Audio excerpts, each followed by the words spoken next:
त्रिशन्दं वन्दे गुरुश्रीचरुणारविन्दं कृपाघनीभूतं प्रभुं श्रीहरिनन्दनं मम जीवन सर्वस्वं भक्त्या नौमि पुनः पुनः राधा कृपामयं वपुं श्रीगुरुदिनतारकं प्रभुं श्रीगौरगोपालं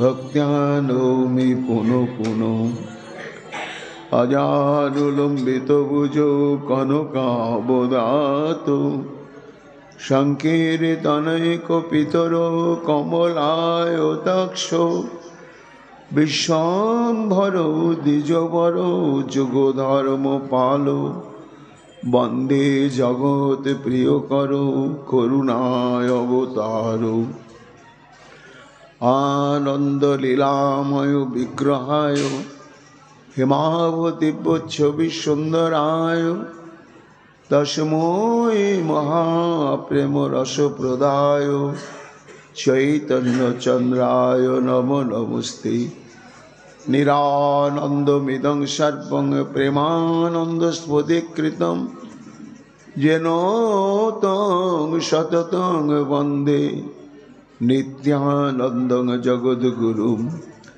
श्रीअद्वैतनमस्तुभ्यं कलिजनकृपानिधे गौरप्रेमप्रदानाय श्रीसीतापतये नमो लादिनी स्वरूपाय गौरांगसूरिदाय च भक्तशक्तिप्रदानाय गदाधर नमस्तुते प्रणमामि श्रीवासं तमाद्यं पण्डितं मुदा श्रीगौराङ्गकृपापात्रं कीर्तनानन्दमानसं गौरप्रेमप्रदावैव सर्वत्र समदर्शिने नारायण सुताय च श्रीमन्नरहरये नमो बरापीडविरामं मृगमदतिलकं कुण्डलाक्रान्तगण्डं कन्याक्षं कुम्भकण्ठं स्मेतशुभगमुखं सादरेण स्तवेनुं श्यामं शान्तं त्रिभङ्गं रविकरो वसनभूषितं वैजयन्त्या वन्दे वृन्दावनस्थयुवतिशतवृतं ब्रह्मगोपालवेशं नमो नलिननेत्राय वेणुवाद्यविनोदिने राधाधर सुधापानं शालिने वनमालिने हे कृष्ण करुणा सिंधु दीनबन्धु जगत्पते गोपेश गोपिकाकान्त राधाकान्त नमोस्तुते मुखं करोति वाचालं पुंगुं लङ्घयते गिरिं यत्कृपातमं वन्दे परमानन्दमाधवं तप्तो काञ्चन गौराङ्गी राधे वृन्दावनेश्वरी वृषभानुसुते देवी तां नमामि हरिप्रिये महाभावस्वरूपातं कृष्णप्रिया वरीयसी प्रेमविभुक्तिप्रदे देवी राधिका तं नमाम्यहं वन्दे नन्दव्रजस्त्रीणां पदरेणुमभिघ्नसं यशां घुरी कथाद्गीतं पुनाति भुवनत्रयम् अचतुर्वदन ब्रह्मादिबाहुरपरहरि अभालोचन शम्भुर्भगवान् वदनायनि यं प्रभयन्तमनुपेतमपेतकृतं द्वैपायन विरह कातरयाजुहाव पुत्रेति तन्मया तया तरवयोभिनेदुस्तं सर्वभूतहृदयमुनिमानतोऽस्मि तमादिदेवं करुणानिधानं तमाल वर्णम सुहितावतारम अपारो संसार समुद्र सेतुम भजामहे श्री भागवत स्वरूपम वंशाकल्पतरुभ्यश्च कृपा सिन्धुभ्येव च पतितानां पावनेभ्यो वैष्णवेभ्यो नमो नमो। जय रूप सनातन भट्ट रघुनाथ श्रीजीव गोपाल भट्ट दास रघुनाथ भक्ति भरे बंदी छय गोसाईर चरण जहाँ हईते विघ्न नाशे अभीष्ट पूरण। जय गौर भक्त बृंद गौर जादेर प्राण सबे मिले देह मोरे निताय गौर भक्ति दान। निताय गौर हरि बोल निताय गौर हरि बोल निताय गौर हरि बोल। जय जय निताय गौर हरि हरि बोल। मनेन्द्र वृंद वंदिते त्रिलोक शोक हारिणी प्रसन्न वक्त्र पंकजे निकुंज भूविलासिनी।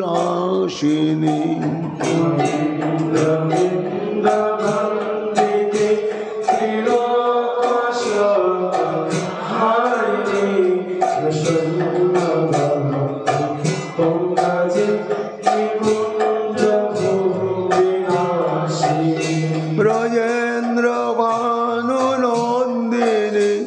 ब्रजेन्द्र सुनु संगते कदा करे सखे राम कृपा जय राम कदा करे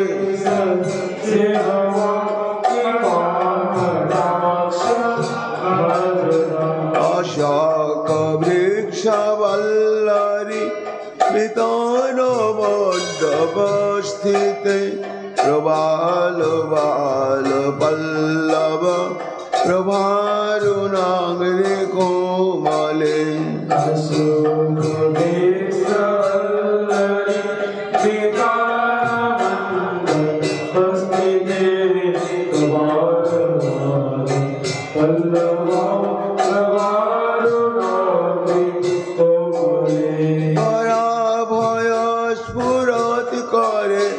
प्रभुत संपदालय कदा करे सखे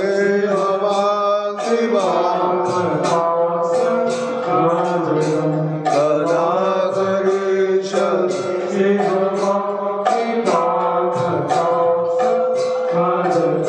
अनंग रंग मंगल प्रसंग भृंगुर भ्रुवं भ्रमं शशाभ्रमं त्रिगन्तवानपातनै।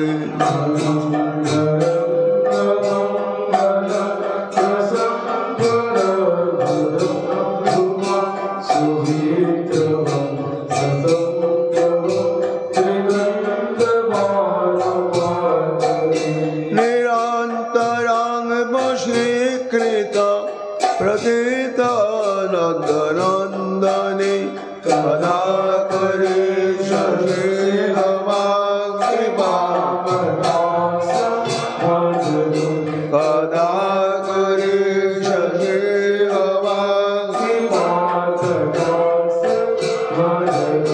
तड़ित सुवर्ण चंपक प्रदीप्त गौर विग्रहे मुख प्रभा परास्त कोटि शारदेन्दु मंडले।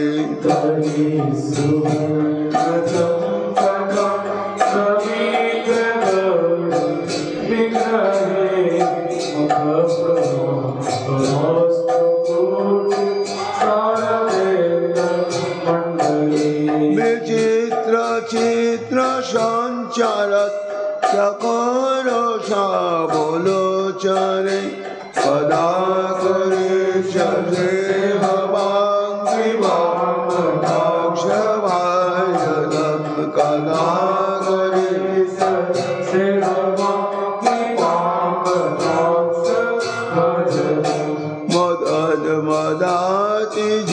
ভুবনে প্রমোদ মনোমণ্ডিতে প্রিয়ানুরাগ রঞ্জিতে কলা বিলাস পণ্ডিতে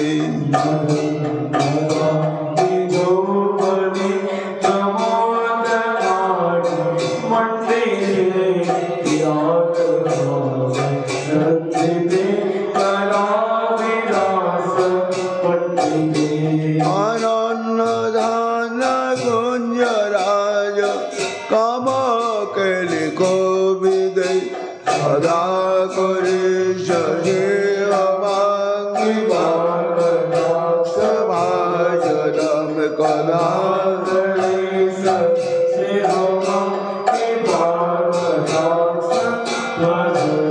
অশেষ হাব ভাব ধীর ধীর হর ভূষিতে প্রভূত সাত কুম্ভ কুম্ভী কুম্ভ কুম্ভ সুস্তনি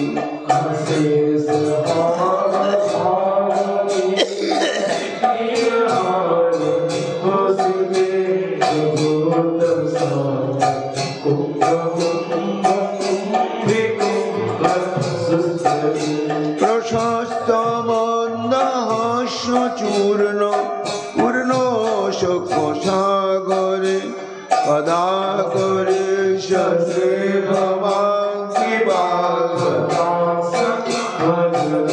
কদা করে সে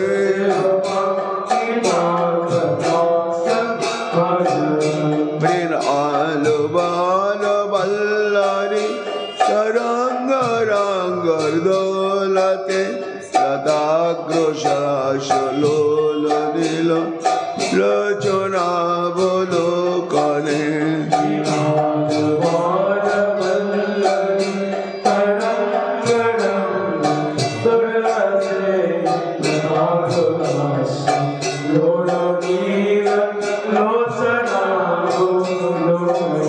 ললন লুলন মিলন মনাগ মুগ্ধ মোহনাশ্রয় সদা করে সজে অবাঙ্গি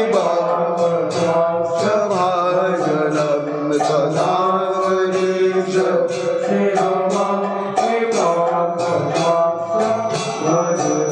সুবর্ণ মালিকাঞ্চিতে দেখো কুম্ভ কণ্ঠকে শূদ্র মণ্ডলী গুণ ত্রিরত্ন দীপ্তি দিদি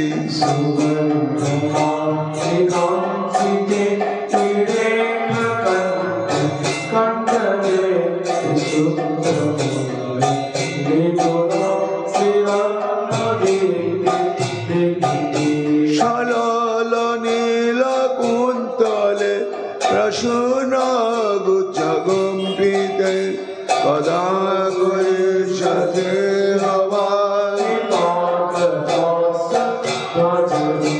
কদা করে সজে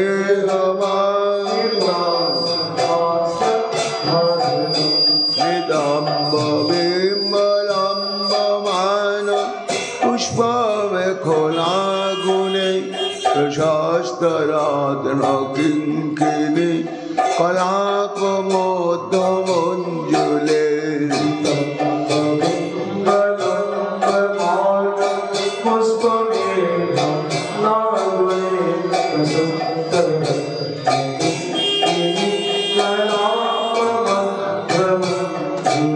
করেন্দ্র সন্ন্যদনে কাব রোহা গুরুকে সদা করে সে অবাঙ্গি ভাজনম কদা করে সে অবাঙ্গি ভাজনম অনেক মন্ত্রনাদ মঞ্জু নূপুর রবস্থলত সমাজ রাজ হংস বংশ নিকনাতি গৌরবে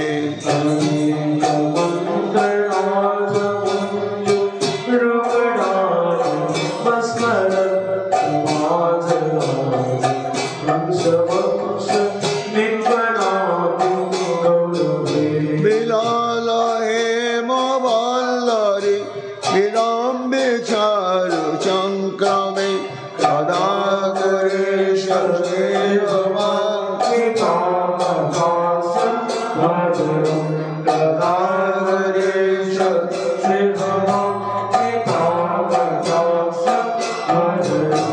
অনন্ত কোটি বিষ্ণু লোক নম্র পদ্মযাচিতে হিমাদ্রিজা পুলো মোয়া ফিরেঞ্চি যা বড় প্রদেশ বিষ্ণু লোক নম্র পদ্মযাচিতে হিমাদ্রিজা পুলো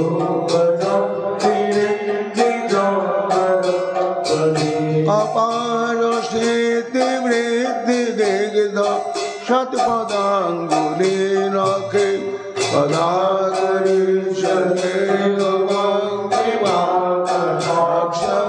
অক্ষভাজনম পদাগরি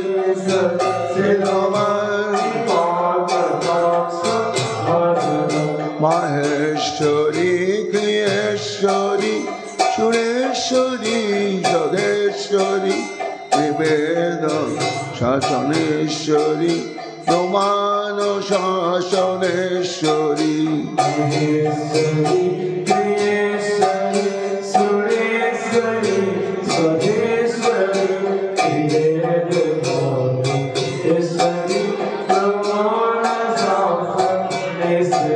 রামেশ্বরী সোমেশ্বরী প্রমোদ কাননেশ্বরী ব্রজেশ্বরী ব্রজাধিপে রাধিকে নমস্তুতে নগরে শশে রমং নগরে শশে রমং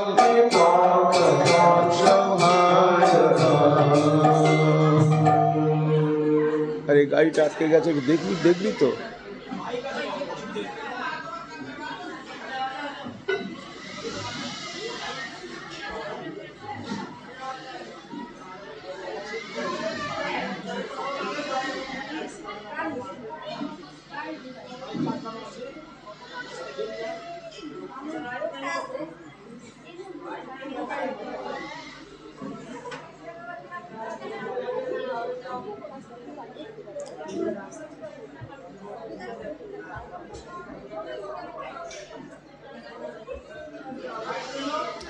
राधा रानी की जय।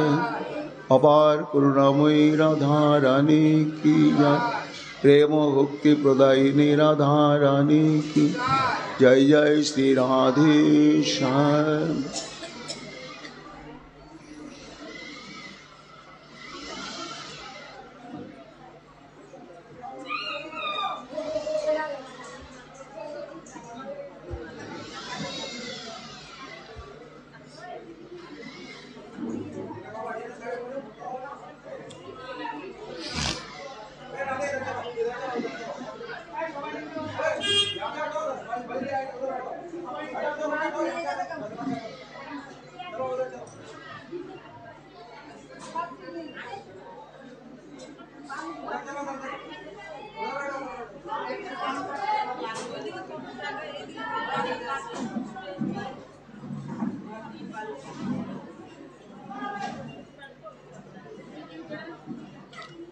नाना अवज्ञाने भट्ट सुधे भगवान कृष्ण जैसे खंडिलेन इंद्रेर अभिमान।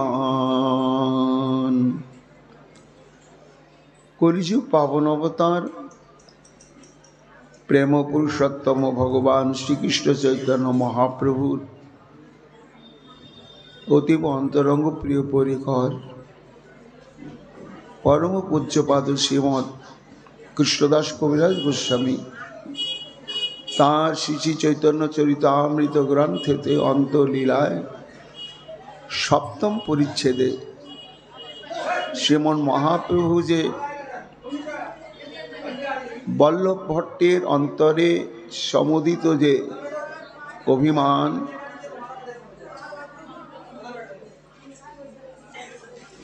সে অভিমানকে শোধন করলেন।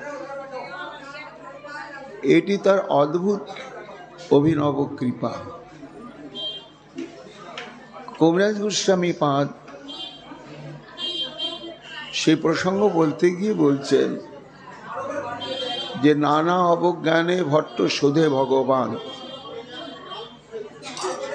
অর্থাৎ ভট্ট গোস্বামীর সঙ্গে শ্রীমন মহাপ্রভু যে কথোপকথন,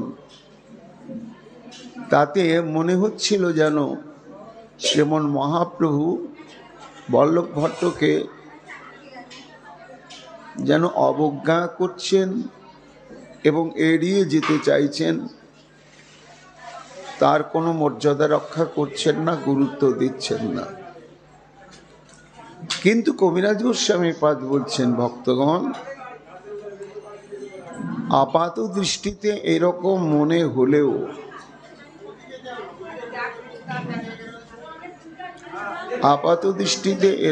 মনে হলেও কিন্তু তত্ত্বটি আলাদা।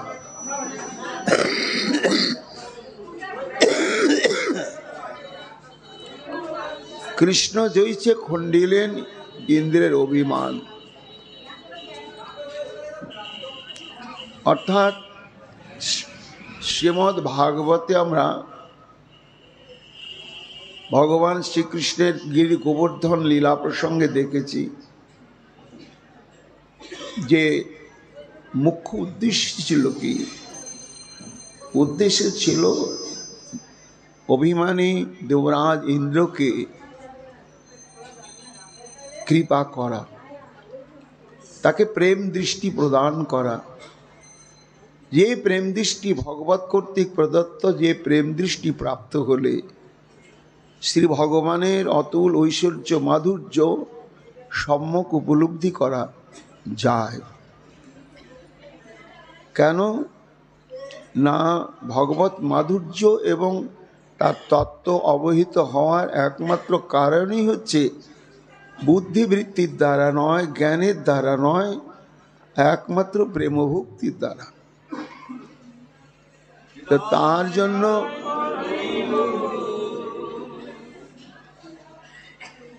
শ্রীকৃষ্ণ যেমন ইন্দ্রকে দণ্ড দেবার জন্যই এই গোবর্ধন লীলার প্রকাশ করলেন, কিন্তু পরিণামে কি হলো? পরিণামে সম্যকভাবে দেবরাজ ইন্দ্র শ্রীকৃষ্ণকে বুঝতে পারলেন, জানতে পারলেন এবং সমস্ত অভিমান গ্লানি দূর করে গোবিন্দের চরণে একান্তভাবে সেবা প্রাণতা নিয়ে আত্মসমর্পণ করলেন। তা কবিরাজ গোস্বামী পাদ বলছেন, ভক্তগণ, এই বল্লভ ভট্টকে যে মহাপ্রভু যে কথাটাই একটু রাখতে চাইছেন, মহাপ্রভু সঙ্গে সঙ্গে সেটা অবজ্ঞা ভরে খণ্ডন করে দিচ্ছেন।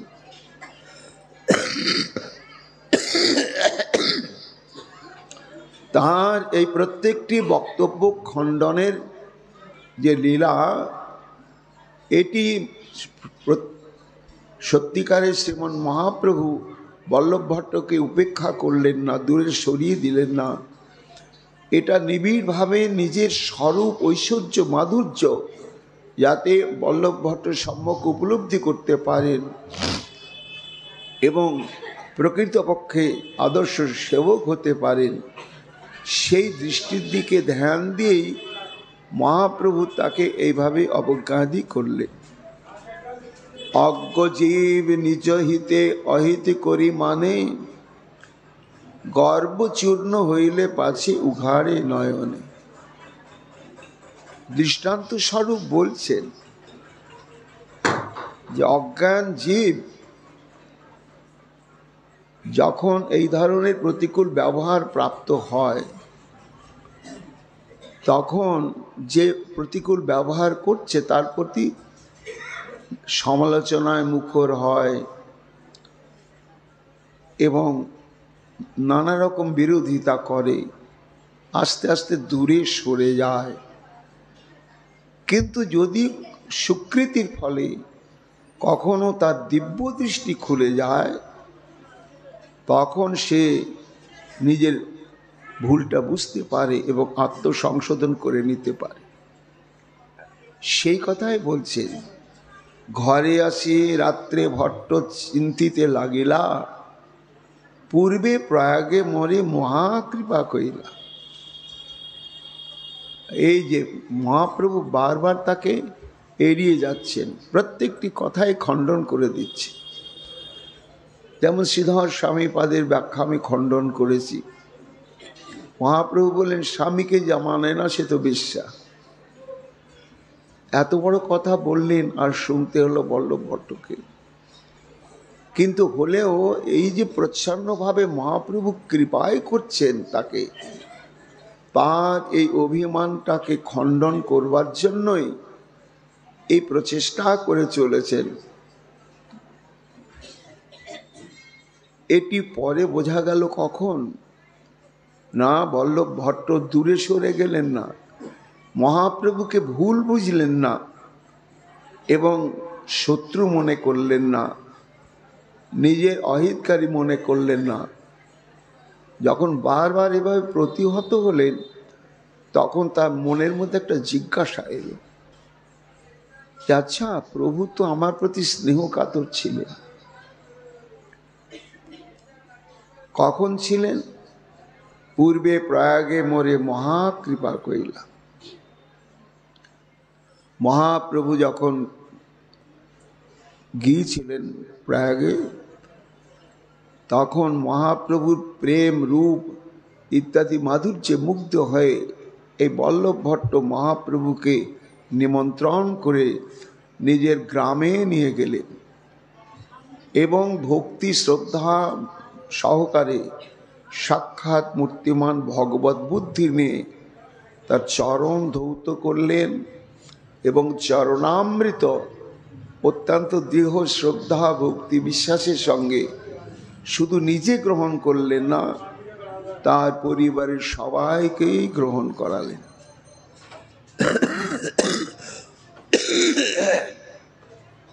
গ্রহণ করালেন এবং অনেক অনেক কৃষ্ণ কথা বললেন, খুব অন্তরঙ্গভাবে ব্যবহার করলেন বল্লভ ভট্টর সঙ্গে। যে সেই ব্যবহার, সেই মহাপ্রভু আর শ্রীক্ষেত্রে সে যেন আকাশ পাতাল পাল্টে গেল। তাই পরিবর্তনের কারণটা কি? না, এই পরিবর্তনের কারণ বল্লভ ভট্ট নিজেই আত্মানুশীলন করলেন, আত্মানুসন্ধান করলেন। সগণ সহিতে মোর মালির নিমন্ত্রণ, এবে কেনে প্রভুর মতে ফিরি গেল মন।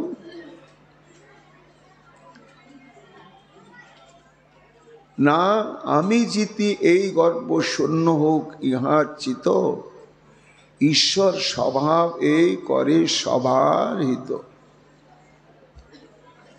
তখন নিজেই চিন্তা করলেন, এই যে আমি জিতে যাই, সব বক্তব্যের মধ্যে আমার বক্তব্যই শ্রেষ্ঠ বক্তব্য প্রমাণিত হোক, এই যে আমার ভেতরে একটা আত্মা অভিমানের লাগা প্রচেষ্টা, এটা প্রভু চাইছেন না।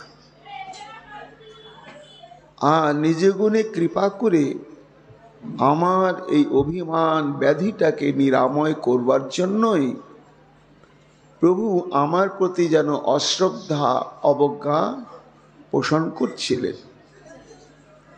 আপনা জানাইতে আমি করি অভিমান, সে গর্ব খণ্ডাইতে করে আমার অপমান। কেন না, যে কোনো ধরনেরই যে কোনো প্রসঙ্গ নিয়েই অন্তরে যদি অভিমানের উদয় হয়, আমি বেশি ভজন করি, এটাও একটা অভিমান এসে যায়। এবং এই অভিমানের গন্ধ যদি উদয় হয়, ভগবান সরে চলে যান, তার কাছে থাকেন না। এই জন্য ভক্তির রাজ্যে এই অভিমানটা হচ্ছে চরম ভক্তি বিঘাতক। তাই আপনা জানাইতে আমি করি অভিমান, সে গর্ব খণ্ডাইতে করে আমার এই অপমান। তা আমাকে অপমান করছেন না প্রভু, আমার এই যে অহংকার অভিমানটা এটাকে খণ্ডন করানোর জন্যই আমাকে অভিমান করছেন। বল্লভ ভট্ট এটা বুঝতে পারলে, আমার হিত করেন তেহ আমি মানি দুঃখ, নিজের উপর কইল যেন ইন্দ্র মহামূর্খ। নিজেকে ইন্দ্রের সঙ্গে তুলনা না দিলে, কি তুলনা দিলে না, ইন্দ্র তখন শ্রীকৃষ্ণের নিন্দা করতে শুরু করলেন। যখন জানতে পারলেন যে বালক শ্রীকৃষ্ণের কথাতে ব্রজবাসীগণ ইন্দ্রের প্রতি যজ্ঞ অনুষ্ঠানকে বর্জন করে তারা গিরি গোবর্ধনের পূজা আরম্ভ করেছে। তা কার কথায় না, ওই কৃষ্ণের কথায়। ওই একটা বাচ্চা ছেলে এত ডেপো, সবার মাথাগুলো কিনে নিল। আর এই ব্রজবাসীগুলো অদ্ভুত, একটা বাচ্চা ছেলের কথাতে দেবতাদের অপমান, এত বড় স্পর্ধা ছেলেটারে হলো কোত্থেকে, আর এই ব্রজবাসীদের হলো কি করে? এটা তো সহ্য করা যাবে না, কাজে সমুচিত আমি শাস্তি দেবই দেব। তার জন্যই তো 7 দিন 7 রাত ধরে বজ্রপাত, শিলাপাত, ঝঞ্ঝা, নানা রকম প্রাকৃতিক বিপর্যয় ঘটালে দেবরাজ ইন্দ্র প্রতিশোধ নেওয়ার জন্য। কিন্তু মূর্খ ইন্দ্র বুঝলে না যে আমার অভিমান খণ্ডনের জন্যই প্রভু আমার এই লীলাটি করেছেন। কেন না, আমার প্রতি তার স্নেহ আছে। ধরার ভার হরণের প্রাককালে যখন ব্রহ্মা ক্ষীর সমুদ্রের তীরে গিয়ে তাকে আহ্বান করেছিলেন, তখন আমরাও তো ছিলাম। আর আমরাও জেনেছি ভগবান বলছেন যে আমি ধরার ভার হরণের জন্য অতি শীঘ্রই যদুকুলে অবতীর্ণ হব। এটা নিজের কানে তো আমিও শুনেছি।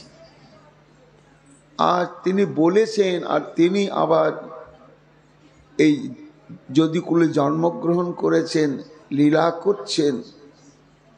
তিনি আমাদের আরাধ্য, আর তার সেবা পূজা নেওয়ার জন্য আমার মধ্যে ধৃষ্টতা। এটি পরে দেবরাজ ইন্দ্র বুঝতে পারলেন যে আমাকে দণ্ড দেওয়া নয়, এটা আমার প্রতি অহৈতুকী কৃপা। ঠিক বল্লভ ভট্ট সেই কথাই মনে করলে যে আমার প্রতিও প্রভুর সেই এত চিন্তি প্রাতে আসি প্রভুর চরণে, দন্য করি স্তুতি করি লইল স্মরণে। সারা রাত আত্ম অনুশীলনের অনুশোচনার আগুনে পুড়ে পুড়ে ঘুম হলো না, এবং নিজের অভিমানের যে অনর্থ সেটি বুঝতে পারল। পেরে 7 সকালেই আর দেরি নয়, একেবারে এসে প্রভুর চরণে পড়লেন, দন্য করি স্তুতি করি লইল স্মরণে। মহাপ্রভুর চরণে এসে একেবারে শরণ গ্রহণ করলেন। আমি অজ্ঞ জীব অজ্ঞচিত কর্ম কইল, তোমার আগে মূর্খ হইয়া পাণ্ডিত্য প্রকটিল। কান্তে কান্তে মহাপ্রভুর চরণে নতজানু হয়ে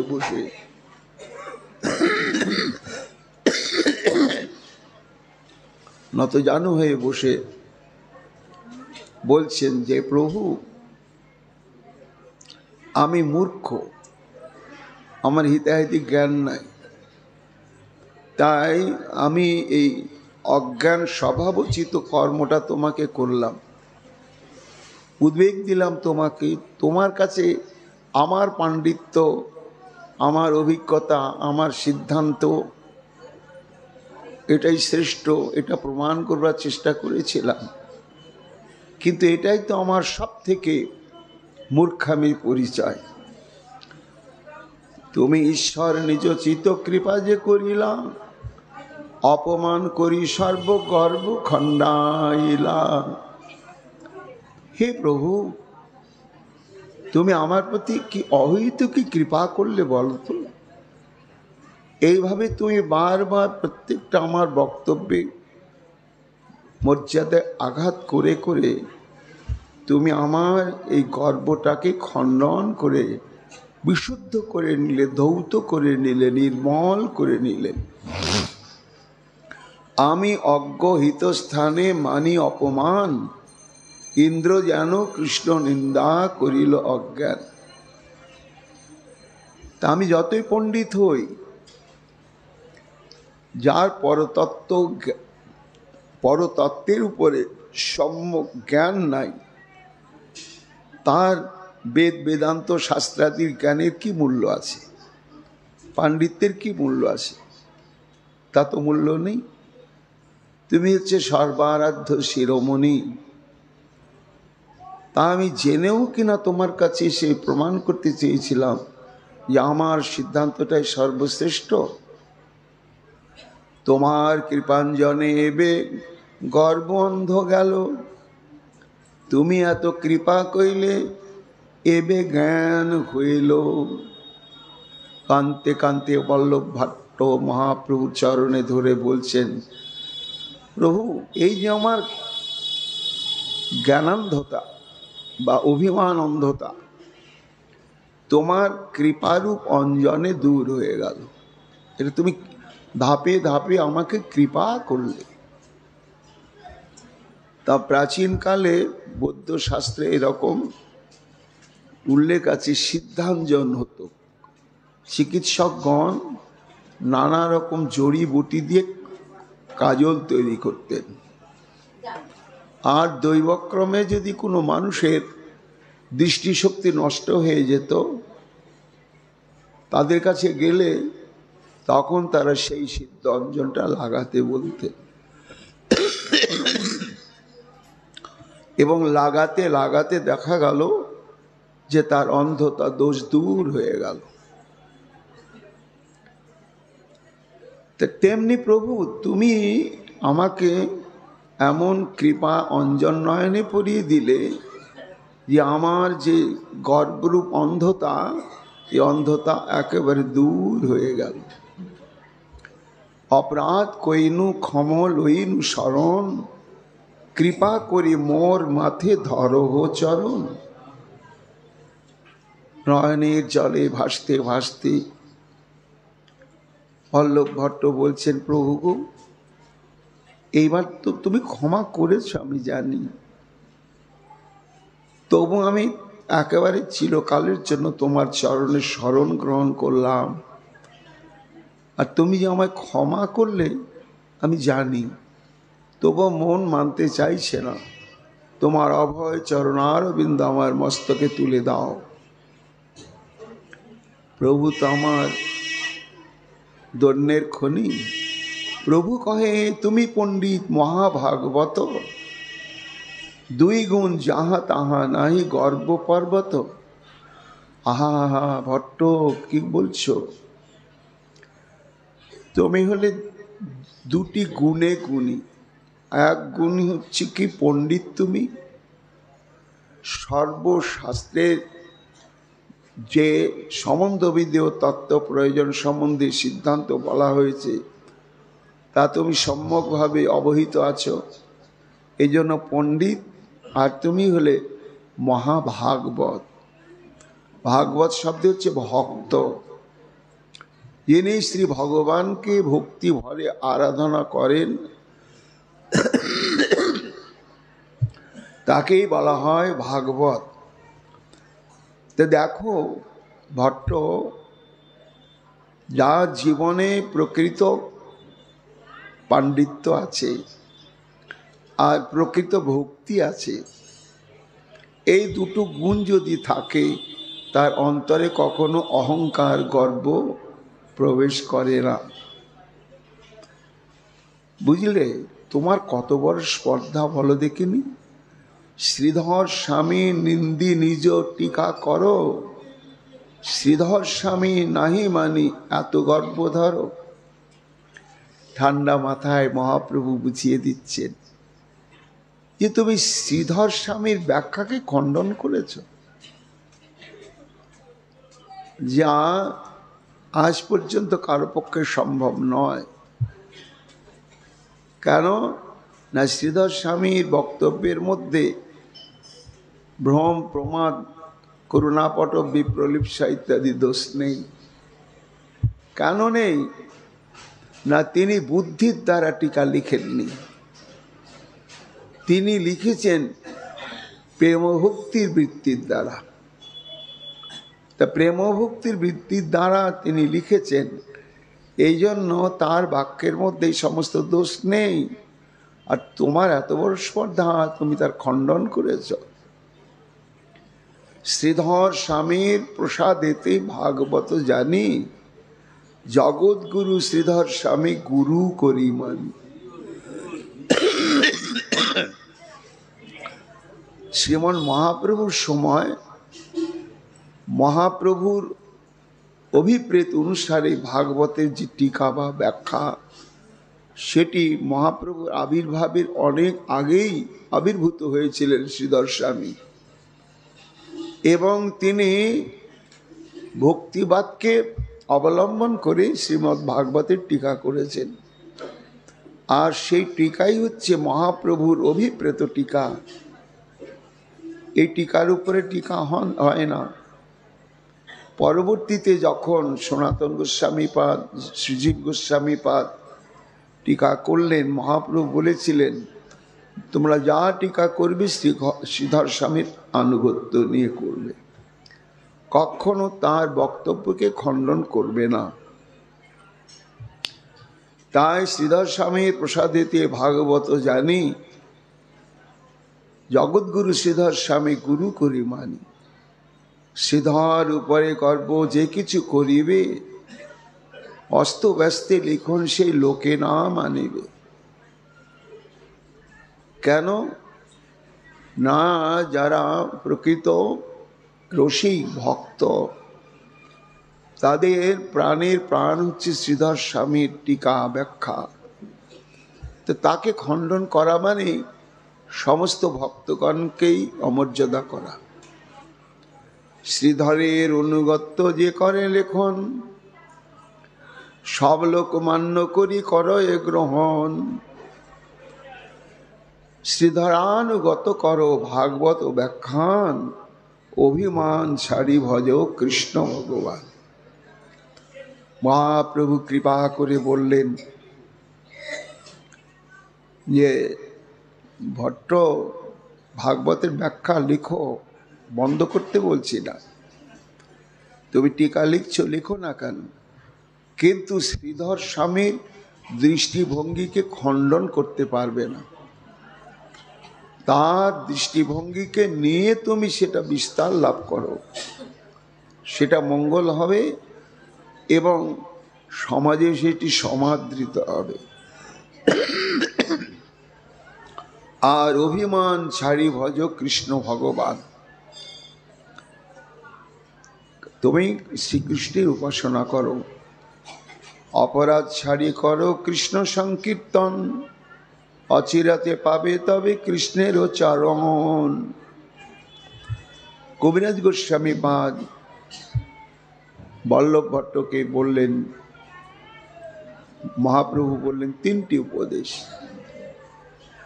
এক হচ্ছে ভাগবত অনুশীলন করতে হবে শ্রীধর স্বামীর টিকার আনুগত্যে, শ্রবণ কীর্তন ব্যাখ্যা করতে গেলেও তাই। দ্বিতীয় উপদেশ হচ্ছে তুমি আরাধনা করো শ্রীকৃষ্ণকে, তিনি হচ্ছেন সর্বারাধ্য শিরোমণি, ভগবানের অনন্ত স্বরূপ।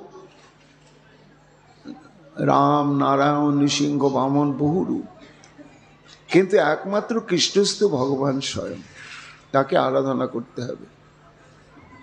আর আরাধনার পথ কি? হরিনাম সংকীর্তন। এই হরিনাম সংকীর্তন কেমন ভাবে করবে? অপরাধ ছাড়ি করো কৃষ্ণ সংকীর্তন। অপরাধ শূন্য হয়ে তুমি নাম সংকীর্তন করবে।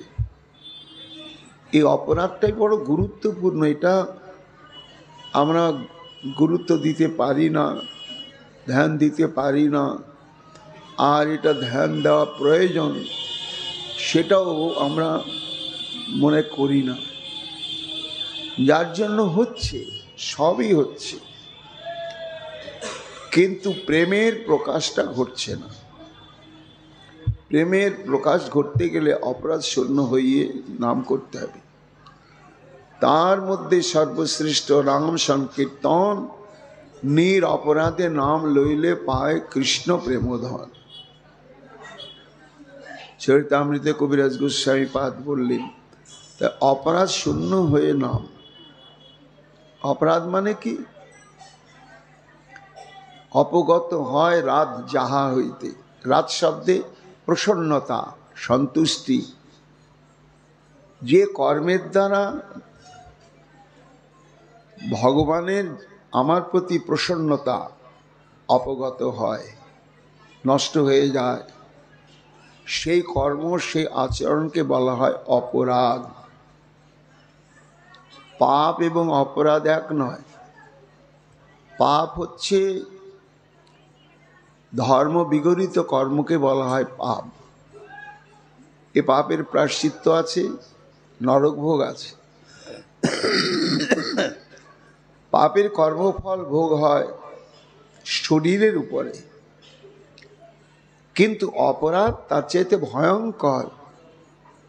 এই অপরাধের কর্মফল ভোগ হয় আত্মার উপরে, দেহের উপরে নয়, মনের উপরে নয়, আত্মার উপরে। এই জন্য পাপের চাইতে গুরুত্বপূর্ণ বিষয় হচ্ছেন এই অপরাধ। নাম অপরাধ, সেবা অপরাধ এবং বৈষ্ণব অপরাধ। হরিনাম সাধন করতে গিয়ে 10 প্রকার নাম অপরাধ হচ্ছে কি না, এটা হিসাব করা আমাদের উচিত। এই হিসাব করে যিনি নাম করবেন তিনি এই জন্মেই কৃষ্ণ প্রেম ভক্তি লাভ করবেন, সন্দেহ নেই। এই জন্য বলেন, অপরাধ ছাড়ি করো কৃষ্ণ সংকীর্তন, অচিরাতে পাবে তবে কৃষ্ণের চরণ।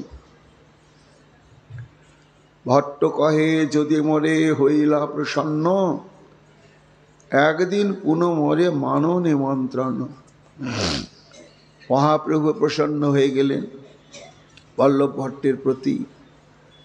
বুঝলেন বল্লভ ভট্ট যে প্রভু মন থেকে মুছে ফেলেছেন আমার আচরণের কথা, কিন্তু তবুও বলছেন, প্রভু আমি জানি তুমি আমার প্রতি ক্ষমা করে সন্তুষ্ট হয়েছ, কৃপা করেছ, তবু আমার ইচ্ছা যে তোমাকে আমি আবার একটু নিমন্ত্রণ করব, তুমি প্রসাদ গ্রহণ করবে। একদিন পুনঃ মোরে মানো নিমন্ত্রণ। প্রভু অবতীর্ণ হইলা জগত তারিতে, মানিলেন নিমন্ত্রণ তারে সুখ দিতে। কবিরাজ গোস্বামী পাদ বলছেন যে মহাপ্রভু আর বিন্দু মাত্র দ্বিধা সংকোচের কোনো প্রাচীর রাখলেন না।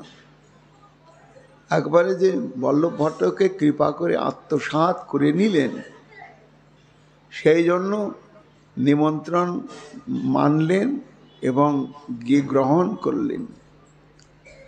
জগতের হিত হোক এই প্রভুর মন, দণ্ড করি করে তার হৃদয় শোধন।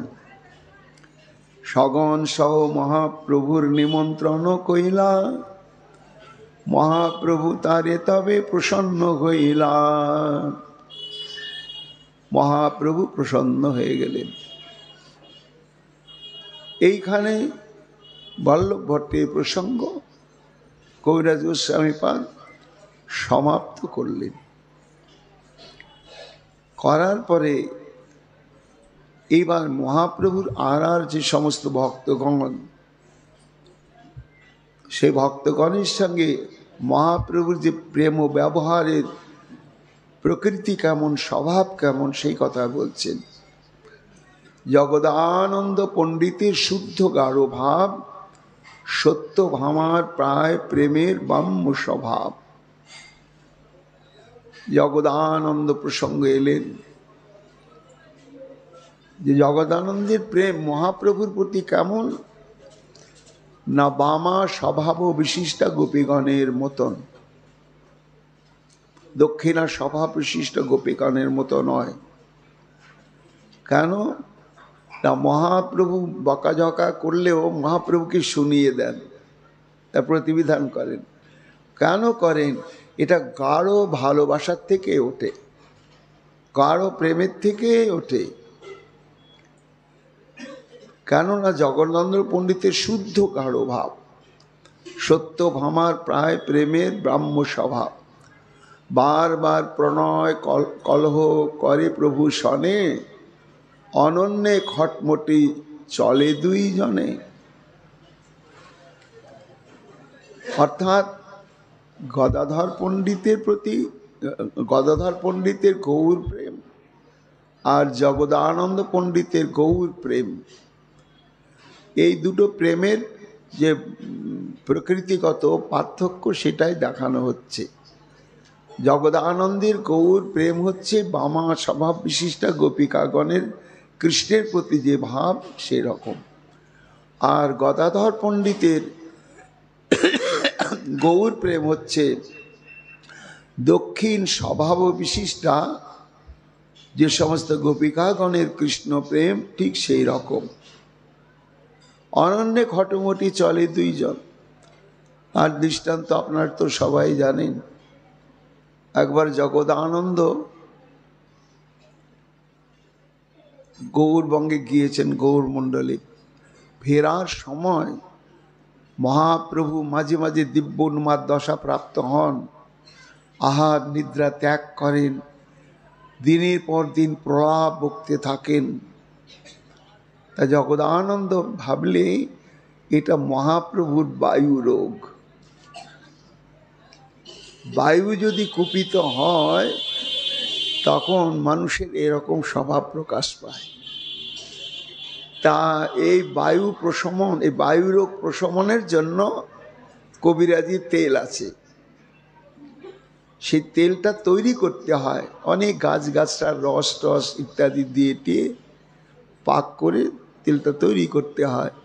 এবং সেই তেল ব্যবহার করতে থাকলে আস্তে আস্তে বায়ু রোগের প্রভাবটা চলে গেলে সে মানুষটা তখন স্বাভাবিক মানুষের মতো জীবনযাপন করতে থাকে। এখন জগদানন্দ শ্রীক্ষেত্রে ফেরার সময় এবার শিবানন্দকে দিয়ে কবিরাজি তেল এক কলসি তৈরি করেছে, করে মাটির কলসি ভরে বড় যত্ন করে নিয়ে এসছেন। নিয়ে এসে এবার গম্ভীরায় মহাপ্রভুকে আর কিছু বললেন না। গোবিন্দ, এই তেলটা কিন্তু রাত্রে যখন মহাপ্রভু শয়ন করবে কিনা তখন তুমি মাথায়, হাতের তালু, পায়ের তালুতে খুব করে মালিশ করে লাগাবে, বলে চলে গিয়েছে। এখন গোবিন্দ বলছেন, প্রভু তোমার জন্য তো জগদানন্দ পাক তেল এনেছে, মাখাতে বলেছে, তো কি করব? বলে, আরে এটা সুগন্ধি তেল, এমনি তো সন্ন্যাসীর তৈল ব্যবহার নিষিদ্ধ, তাতে আবার ওটা সুগন্ধি তেল, সেটা তো আমার ব্যবহার চলবে না গোবিন্দ। এক কাজ করো, তুমি জগদানন্দকে বলে দিও তেলটা সৎ কাজেই লাগুক। ওটা যদি জগন্নাথ মন্দিরে দিয়ে দেয় তাহলে মন্দিরের যে প্রদীপটা জ্বলে সেই প্রদীপে ওটা ব্যবহার হবে, জগন্নাথের সেবায় লাগলো। আর প্রদীপে পলতেটা পুড়বে, তাতে সুগন্ধ বেরোবে, তাতে ওর পরিশ্রম সার্থক হবে, আর আমিও সন্তুষ্ট হব। এটা তুমি করো। গোবিন্দ ভাবছে আমার দ্বারা সম্ভব নয়, কেননা জগদানন্দের স্বভাবটা জানেন। কি গোবিন্দ, তেলটা মাখিয়েছ? না জগদানন্দ, এই কাণ্ড। না, আমি বলছি আজকে কিন্তু মাখাবে। আবার দুদিন বাদে এসে বলে কি মাখিয়েছ? তখন মহাপ্রভু আসেন, আরে জগদানন্দ শোনো শোনো শোনো।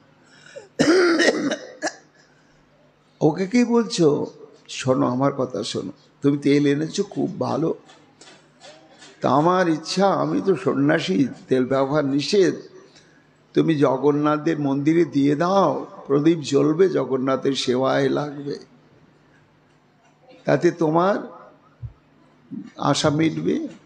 সঙ্গে সঙ্গে জগদানন্দ তেলের কলসিটা নিয়ে এসে মহাপ্রভুর সামনে একবারে দড়াম করে ভেঙে দিলেন, দিয়ে বললেন কে তেল, কে বলল তোমাকে, কে কোন লোকে বললো আমি তেল এনেছি?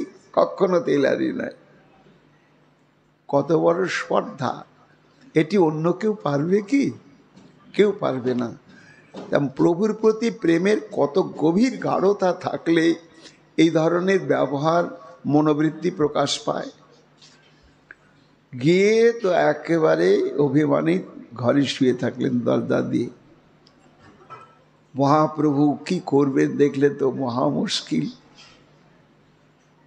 3 দিন দরজা বন্ধ, একেবারে আহার টাহার সব বন্ধ।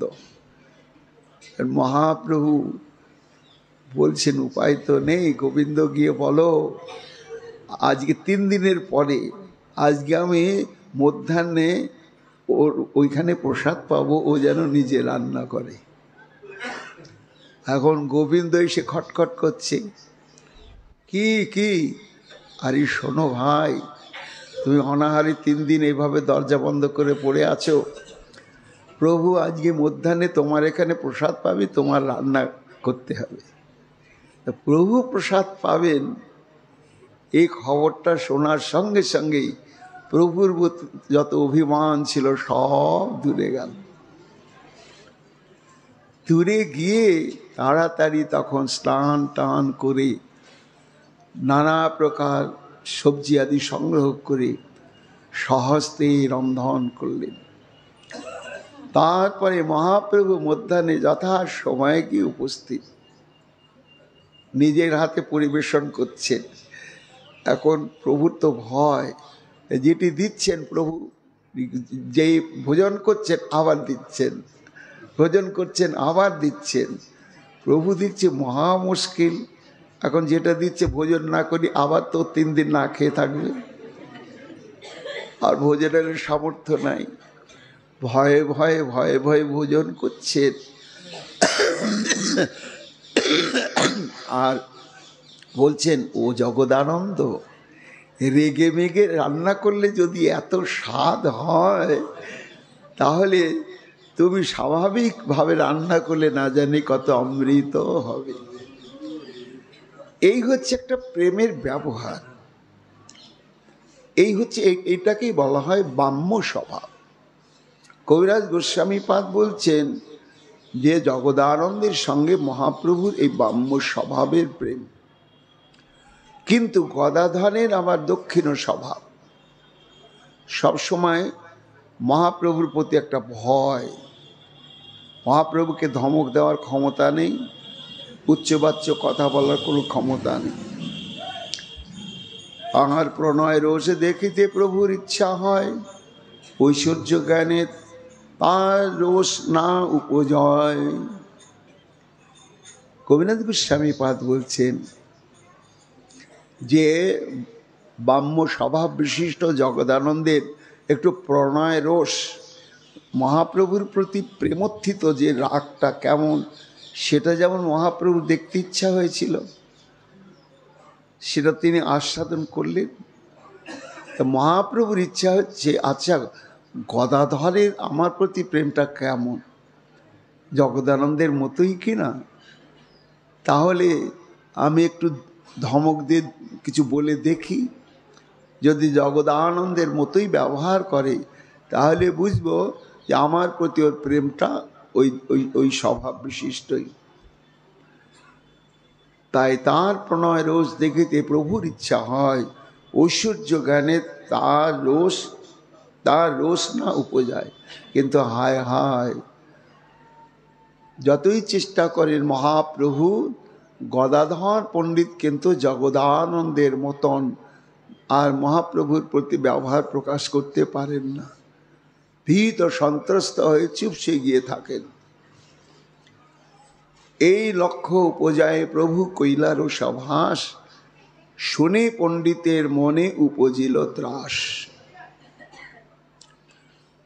অর্থাৎ গদাধরকে একটু পরীক্ষা করার জন্য যে জগদানন্দের মতো আমার প্রতি প্রেম আছে কিনা, তাই মহাপ্রভু পরম্পরায় বললেন যে গদাধর, তার কাছে নাকি ওই বল্লভ ভট্ট যাতায়াত করে এবং তার টিকা শোনে, তার নাম মাহাত্ম্য শোনে, এটা ঠিক নাকি?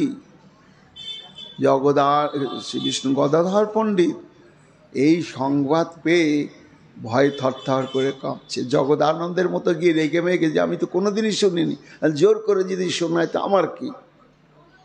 জোর করেই তো শুনিয়েছে। গদাধর পণ্ডিত ইচ্ছা করে শোনেন নাই বা তাকে পাত্তাও দেন নাই, কিন্তু জোর করে শুনিয়েছে। এখন সেটা তো মহাপ্রভুকে বলতে পারে, কিন্তু না, সম্ভ্রম বুদ্ধিটা এত প্রবল, এই রে, তাহলে তো মহাপ্রভু আমার প্রতি রুষ্ট হয়ে গেলেন। তাই শুনি পণ্ডিতের মনে উপজিল ত্রাস। কেমন ত্রাস উপজিল না, পূর্বে যেন কৃষ্ণ যদি পরিহাস কইল, শুনি রুক্মিণীর মনে ত্রাস উপজিল। দৃষ্টান্ত স্বরূপ এখানে কবিরাজ গোস্বামী পাদ বলছেন যে রুক্মিণীর স্বভাব বিশিষ্ট হচ্ছেন গদাধর। একবার ইচ্ছা হয়েছিল যে রুক্মিণী আমার উপরে রেগে মেগে কিছু ধমক দিয়ে কথা বলুক, আমার সুখ হবে। সেটা যাতে বলে তার জন্য কিছু উল্টাপাল্টা বক্তব্য এবং আচরণ প্রকাশ করেছিলেন শ্রীকৃষ্ণ। কি আচরণ প্রকাশ করেছিলেন না, একদিন রুক্মিণী গোবিন্দের কাছে একাসনে বসে আছেন, এটা সেটা কথা হতে হতে তখন বলছে রুক্মিণী, রাজপুত্রী সীতা ভূপৈর লোকপাল বিভূতিভি মহানুভাবৈ শ্রীমদেভি রূপদার্য বলজিতই। দেখো রুক্মিণী, তোমার যে স্বয়ম্বর সভা হয়েছিল, সেই স্বয়ম্বর সভায় সমস্ত পৃথিবীর লোকপাল সদৃশ্য সব ক্ষমতাশালী রাজন্যবর্গ তার উপস্থিত হয়েছিল এবং তারা প্রত্যেকেই চাইছিল তুমি তাদেরই অর্ধাঙ্গিনী হও, সহধর্মিনী হও। এবং যোগ্যতার বিচারে তারা কিন্তু কেউ কম ছিল না, ধনে, রূপে, গুণে, শৌর্যবীর্যে, শারীরিক গঠনে সবাই কিন্তু তারা অনন্য সাধারণ ছিল। দান প্রাপ্তান অর্থিত্বন হিত্বা চোদ্দাদিন স্মর দুর্মদান দত্তা ভ্রাতা সা পিত্রা চ কস্মান ন ববৃষে অসমান। দেখো, আর তোমার ভাই, তোমার পিতা, এরা প্রত্যেকেই তাদের ইচ্ছা ছিল যে শিশুপালের সঙ্গে তোমার বিবাহটা হোক, এবং শিশুপাল যোগ্য বটে।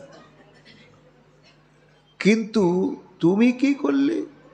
স্মর দুর্মদান, তুমি আমার প্রতি কামসিক্তা চিত্তা হয়ে, তারা মনে মনে তোমাকে চাইছে, তুমি ভালো করে জানো, আর তাদের সম্মুখে তোমার পিতার ইচ্ছা, তোমার ভাতার ইচ্ছাকে অবজ্ঞা করে, প্রত্যাখ্যান করে তুমি আমার গলায় বরমাল্যটা দিলে। কিন্তু যদি বিচার করা হয় তাহলে আমি কিন্তু তোমার যোগ্য বর নয়, একেবারেই যোগ্য বর নয়। রাজভ্য বিভ্রত শুভ্রু সমুদ্রং শরণং গতান বলবদ্ভি কৃতিদেশান প্রয়ান্তক্ত নিপাসনান। কৃষ্ণ বলছেন যে যোগ্য আমি নই কেন, দেখো না এই সমস্ত রাজাগণের ভয়ে ভীত হয়ে আত্মরক্ষার জন্য সমুদ্রং শরণাগতান, আমি সমুদ্রের মধ্যে গিয়ে আত্মরক্ষার জন্য একটা দুর্গ নগরী করলাম। তা আমি যদি ওদের সমান সমান যোগ্যই হতাম তাহলে আত্মরক্ষার জন্য তো এরকম করার কোনো দরকার হতো না। এবং আমি গ্রহণ করেছি, আর আমি রাজ সিংহাসনও ত্যাগ করেছি। আমি রাজা নই, কিন্তু রাজা হচ্ছে উগ্রসেন।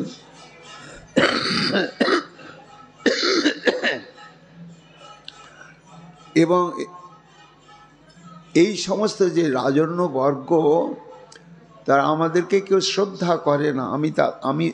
আমরা তাদের কাছে মহাশত্রু। এই জন্য রুক্মিণী অস্পষ্ট বর্তানাং পুংসাম লোকপথ বিজুষাম আস্থিতা পদবীং শুভ্রূপায় সিদন্তি যোষিতা। দেখো, যে সমস্ত রমণী যারা বিচার বোধ জ্ঞান শূন্য, তারা নিজের আবেগে ভাবাবেগে চলে কি করে না, যেটি সর্বজন অনুমোদিত পথ নয় এবং অনিশ্চিত, জীবনের পরিণাম কি হবে, বিবাহ যে করলাম তাতে আমার ইহকাল পরকালের সদ্গতি হবে কিনা, এই বিচার বোধ শূন্য হয়ে যারা ভাবের আবেগে বিবাহ বন্ধনে আবদ্ধ হয়, পরিণামে কিন্তু তাদের দুঃখই হয়, সুখ পায় না কেউ। আর তাছাড়া তুমি কি দেখলে বলো তো আমার মধ্যে? নিষ্কিঞ্চনাং বয়ং শস্যস নিষ্কঞ্চন জনপ্রিয়া। আমরা তো ভাই রাজ ঐশ্বর্য বিত্ত বৈভবের আসক্তি শূন্য আছি ঠিক, কিন্তু না থাকলেও আমরা যেমন, থাকলেও তেমন। একদিক দিয়ে আমরা যেমন নিষ্কিঞ্চন, আবার এই পৃথিবীর বুকে যত ভিখারিগণ আছেন, কাঙাল আছেন, তারাই আমাদের স্তুতিরুতি করে। ক্ষমতাবান মহাধনী রাজবর্গ কিন্তু আমাদের স্তুতিনুতি করে না। এই যত কাঙাল রয়েছে তারাই আমাদেরকে স্তুতিনুতি করে। তা এই রকম আমরা তুমি বরণ করলে, জয়ন আত্মসমং বিত্তং জনৈশ্বর্যাকৃতি ভব তয়র বিবাহ মৈত্রী নত্তম মধ্যম। দেখো, বিবাহটা সুখের কখন হয় না, বিত্ত বৈভব চেহারা বংশমর্যাদায় যদি কন্যাপক্ষ বরপক্ষ সমান সমান হয়, যদি উভয় পক্ষ সমান হয়, তাহলে তাদের মধ্যে যে আত্মীয়তা বা বিবাহ বন্ধন এটি সুখের মতোই হয়। কিন্তু কখনো উত্তম আর অধমে সম্বন্ধটি সুখের হয় না, বা অধমের সঙ্গে উত্তমের সম্বন্ধ কখনো হয় না। তা দেখো রুক্মিণী, ধরতে গেলে আমরা তো অধম, আর এই সমস্ত রাজন্য বর্গ হচ্ছে পরম উত্তম। বৈদর্ভ তত বিকায় তুহা দীর্ঘ সমীক্ষায়াম বৃতা বয়ং গুণহীন ভিক্ষু বিশ্লাঘিতা মুধা। দেখো, আমাদের মতো মানুষকে ভিখারিরাই প্রশংসা করে। তা তোমার দূরদর্শিতার অভাব বশত তুমি আমাকে প্রতিরূপে বরণ করেছ, বুঝলে? শুনছেন আর ভয়ে ভেতরটা ধক ধক ধক ধক করছে। তাহলে কি শ্রীকৃষ্ণ আমাকে চান না? শ্রীকৃষ্ণকে আমাকে পরিত্যাগ করবেন? রুক্মিণীর সেই দশা। অথাৎ মনন রূপং বৈ ভজস্ব ক্ষত্রিয়র্ষভ যেন তমাশিষ সত্তা ইহা মূত্র চলবশে। তোমার মতো যে সর্বগুণে গুণান্বিতা যজ্ঞা এবং রাজকন্যা, তোমার বরটা ওই ধরনেরই শ্রেষ্ঠ কোনো রূপবান, ধনবান, ঐশ্বর্যবান, বলবান কোনো ক্ষত্রিয় নন্দনী হওয়া উচিত ছিল। তাহলে তোমার জীবনের আশা আকাঙ্ক্ষা সমস্ত কিছু পূরণ হতো। সেই জন্য 14 শাল্য জরাসন্ধ দত্ত বক্রাদয় নিপা মমদিশন্তি বামের রুক্মী চাপি তবাগ্রজা। তুমি আমাকে বিবাহ করার জন্য কি হলো দেখো, এই পৃথিবীর শ্রেষ্ঠ রাজন্যবর্গ শিশুপাল, শাল্য, জরাসন্ধ, দন্তবক্র এরা চিরকাল আমাকে ঘেন্না করে, আমার বিরুদ্ধে সমালোচনা করে, এবং তোমার ভাই রুক্মিণীও তাই। আর তুমি আমাকে প্রতিরূপে বরণ করলে। তেষাং বীর্যমদান দানাং দীপ্তানাং স্ময়মনুত্তমে আনিতাসী মায়া ভদ্রী তেজ অপহরণতাস। তুমি যদি বলো যে হে প্রভু, তাহলে তুমি বা আমাকে কেন হরণ করে আনলে, বিবাহ করলে কেন? এর কারণ কি?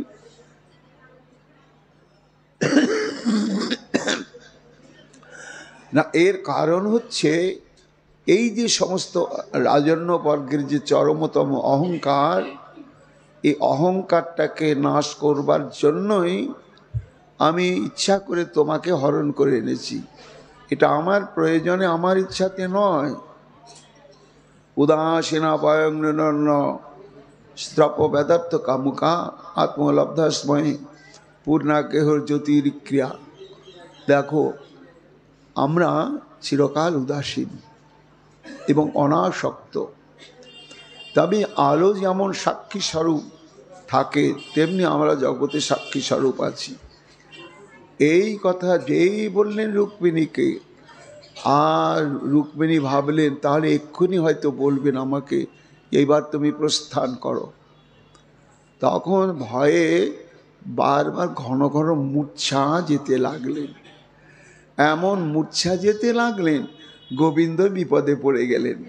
যা একটু মজাক করবার জন্য এই কথাগুলো বললাম, সে হয়তো আমাকে উল্টো 10 কথা শুনিয়ে দেবে, কিন্তু যেভাবে এইভাবে কাতর হয়ে গেল, তখন গোবিন্দই আবার উল্টো শুশ্রূষা করতে লাগলেন। তা কবিরাজ গোস্বামীপাদ বলছেন যে রুক্মিণীর যে প্রেম কৃষ্ণের প্রতি, ঠিক গদাধরের প্রেমটাও মহাপ্রভুর প্রতি সেই রকম। এই জন্য মহাপ্রভু যখন বললেন বল্লভ ভট্ট তোমার কাছে যাতায়াত করছে কেন, ভীত সন্ত্রস্ত হয়ে গিয়েছিলেন গদাধর পণ্ডিত। বল্লভ ভট্টের হয় বাল্য উপাসনা, বালগোপাল মন্ত্রে তেহ করেন সেবনা। পণ্ডিতের সনে তাঁর মন ফিরে গেল, কিশোর গোপাল উপাসনায় মন হইল। এবার কবিরাজ গোস্বামী পাদ আবার পূর্ব প্রসঙ্গে ফিরে আসছে, বলে যে সঙ্গ প্রভাব না, গদাধর পণ্ডিতকে ওই শ্রীধর স্বামীর টিকা শোনানোর জন্য আর কৃষ্ণ নামের মহিমা শোনানোর জন্য যে যাতায়াত করছিলেন, এই যাতায়াত করতে করতে গদাধর পণ্ডিতের প্রেম ভক্তির প্রভাবটা পড়ে গেল। কি পড়ল না, বল্লভ ভট্ট আগে বালগোপালের উপাসক ছিলেন বাৎসল্যভাবে, এবং সে গোপালকে তিনি আরাধনা করতেন। কিন্তু আমাদের আরাধনা তো হচ্ছে নিত্য কিশোর স্বরূপ ভগবানের, বালগোপাল স্বরূপ নয়। শ্রী চৈতন্য মহাপ্রভু এটি আমাদের প্রবর্তন করে দিয়েছেন, এবং এটি হচ্ছে শ্রেষ্ঠ উপাসনা।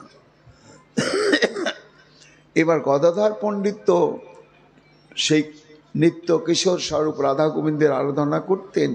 এই সঙ্গ প্রভাবে এবার বল্লভ ভট্টের অন্তঃকরণে ওই মধুর ভাবে কিশোর স্বরূপ ভগবানের আরাধনার বাসনা জাগল।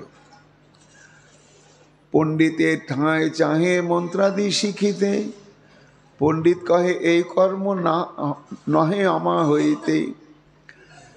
তেমন অভিভূত হয়ে গিয়েছিলেন গদাধর পণ্ডিতের কৃষ্ণ আরাধনা দেখে যে বল্লভ ভট্ট পরবর্তীকালেই গদাধর পণ্ডিতের কাছেই কিশোর শ্রীকৃষ্ণের বীজ মন্ত্র গ্রহণের জন্য প্রস্তাব দিয়েছিলেন। কিন্তু গদাধর বললেন, দরকার নাই বাবা, তুমি এমনি আমার কাছে আসো, তার জন্য মহাপ্রভু একটু কটাক্ষ করছেন, আবার তোমাকে মন্ত্র দিয়ে আমি কি বিপদে পড়ব। পণ্ডিত কহে, এই কর্ম নয় আমার হইতে, আমি পরতন্ত্র, আমার প্রভু গৌরচন্দ্র, তাঁর আজ্ঞা বিনা আমি না হই স্বতন্ত্র। বলি, দেখো বল্লভ ভট্ট, আমি হচ্ছেন মহাপ্রভুর অধীন, তার ইচ্ছা তার আদেশ নির্দেশ ছাড়া আমি স্বাধীনভাবে কিচ্ছু করার ক্ষমতা আমার নেই।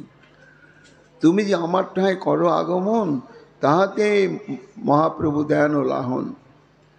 এই মতো ভট্টের কতদিন গেল, শেষে যদি প্রভু তারই সুপ্রসন্ন হইল।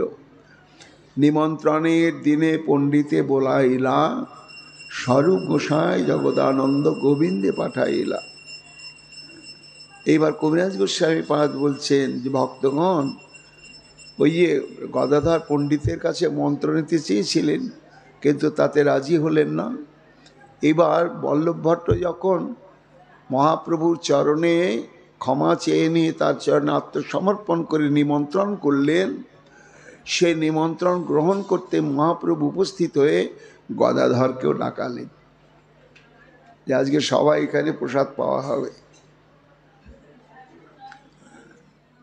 সবাইকে ডাকলেন,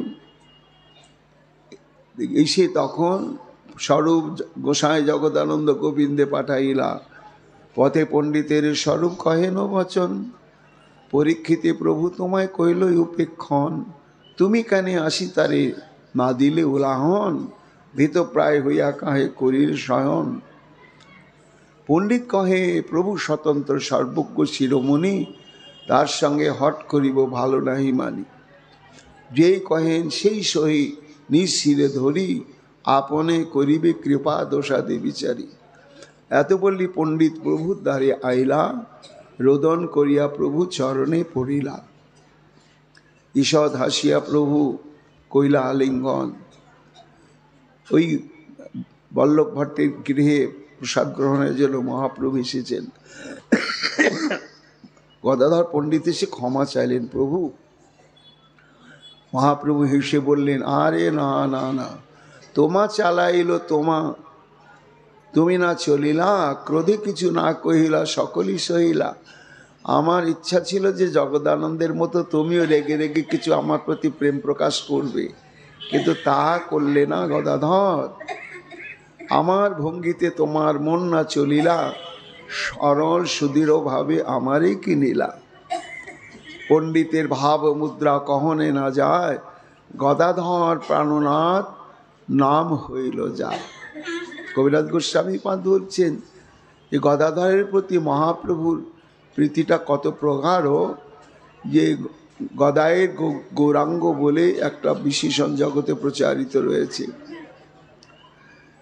পণ্ডিতের প্রভুর প্রসাদ কহনে না যায়, গদায় গৌরাঙ্গ বলি যারে লোকে গায়। চৈতন্য লীলাকে বুঝিতে পারে, এক লীলার কহে বহে গঙ্গার শত শত ধারে। পণ্ডিতের সৌজন্য ব্রহ্মণতা গুণ, দেহ প্রেম মুদ্রা লোকে করিল ক্ষেপণ। অভিমান পঙ্ক ধুইয়া ভট্টরে শোধিল, সেই দাঁড়ে আর সব লোকে শিখাইল।